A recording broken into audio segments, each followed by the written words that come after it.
করলাম, এখন খাবারের দিকে। খাবার খাই। পোয়া মাছ রান্না করছিলাম, পোয়া মাছটা খাই আগে।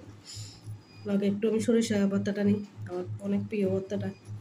আপনাদেরকে দেখাইছি আমি অলরেডি ভর্তাটা, আমি ফ্রিজে রেখে রেখে খাচ্ছি ভর্তাটা।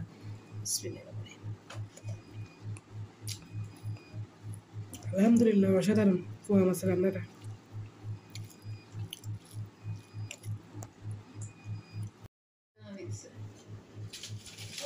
দেখেন মাছ দিয়ে খাই ফেলছি, এখন বেগুন তরকারি দিয়ে খাবো। চুলকানি তরকারি আমি দিয়েছি, চুলকানি তরকারি। আপনারা কে কি নামেন জানেন না, বেগুন তরকারি আমরা চুলকাই, কিন্তু অনেক মজা। যত বাসে হবে অত মজা বেগুন তরকারি।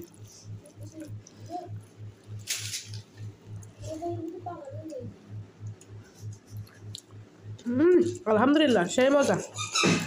আল্লাহর নিয়ামত বেগুন তরকারি, চুলকানি তরকারি। সবাই আমার মতো বেগুন তরকারি খাবেন, শীতকালে রান্না করে বেশি খাবেন। বাসি তরকারি হলে আরও মজা, অনেক মজা হয়েছে আলহামদুলিল্লাহ। সবাই ভালো থাকবেন, সুস্থ থাকবেন, আর আমার ইউটিউব চ্যানেলটাকে সাবস্ক্রাইব করে দিবেন। সবাই পাশে থাকবেন। আসসালামু আলাইকুম। আসসালামু আলাইকুম আমার আপুরা ভাইয়েরা, কেমন আছেন? আলহামদুলিল্লাহ, আমিও আছি আপনাদের সবাই দোয়ায়। আপনাদের ভাবি, ছোটো বোন, যেটাই বলে থাকেন সবাই। আমার কথা কেউ মাইন্ড করিয়েন না ভাই, ফেসবুক জগতে মাইন্ড করলে শেয়ার করতে পারবেন না কেউ। দেখেন আমি আজকে রান্না করবো বেগুন। বেগুন আমি ধুয়ে একটু পানি ভিজে দিয়ে রাখছি। অনেক জন্য বেগুনকে কী করবেন জানেন আপুরা ভাইয়েরা? লবণ দিয়ে রাখবেন। লবণ দিয়ে রাখলে বেগুনের পোকাগুলো বের হয়ে যাবে, তো আধা ঘন্টা লবণ দিয়ে ভিজে দিয়ে রাখবেন। আমি বেগুন দিয়ে আজকে আলু দিয়ে শুটকি দিয়ে রান্না করবো, অল্প তেল দিয়ে আজকে সব রান্না করবো। আরেকদিকে পোয়া মাছ ওদের আনছিলাম, যেটা আপনাদেরকে দেখাইছি কিছু।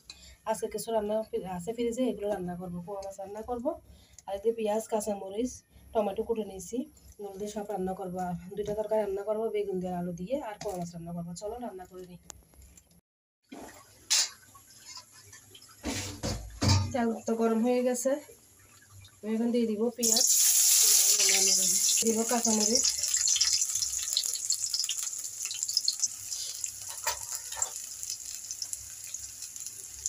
দিয়ে দিব আদা রসুন বাটা। আমি আবার মাছের মধ্যে আদা রসুন বাটা দিই। দিয়ে দিব লবণ, হলুদের গুঁড়া আর মরিচের গুঁড়া, জিরে গুঁড়া সামান্য, বেশি না খাওয়াতে। এখন আমি বেগুন দিয়ে শুটকি দিয়ে বসাবো। দিয়ে দিলাম তেল, দিয়ে দিব পেঁয়াজ কুচি, কাঁচামরিচ, টমেটো।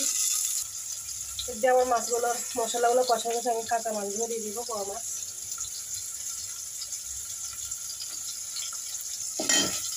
এখন আমি মাছের মধ্যে একটু পানি দিয়ে দিব টমেটো উপরে। বেগুন তরকারি একটু পানি দিয়ে দিয়েছি, নাহলে পেঁয়াজগুলো পুড়ে যাবে। দিয়ে দিব একটু আদা রসুন বাটা, সামান্য করে দিচ্ছি। দিয়ে দিব হলুদের গুঁড়ো, জিরা ধনিয়ার গুঁড়া, মরিচের গুঁড়ো, লবণ। বাইন দিয়ে শুটকি দিয়ে, আমাদের চিটেঙ্গা আমরা বাইন দিয়ে উনি দিই, আজকে রান্না করবো বাইন দিয়ে উনি দিই। দিয়ে দিব শুটকি,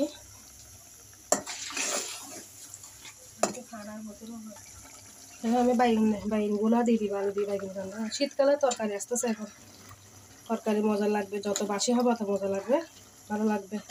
বাইন দিয়ে শুটকি দিয়ে এখন শীতকালে বেশি বেশি খেলে অনেক মজা। আপনারাও খাবেন বাইগুন দিয়ে শুটকি দিয়ে। হাজব্যান্ড বলছে বেগুন দিয়ে গেছে আমাদের রান্না। এখন ওর যে চুলকানি, এখন তো বাসায় বলে না, সবাই তো এখানে চুলকানি হচ্ছে। তাই বলছে বেগুনও চুলকাইছে, আমাদের চুলকায়, দুইটা চুলকালে তো একদম খাই মরে যাবো। তাই বলছে আজকে শুটকি দিয়ে বেগুন দিয়ে পাকাই, চুলকালে জ্বালা শেষ।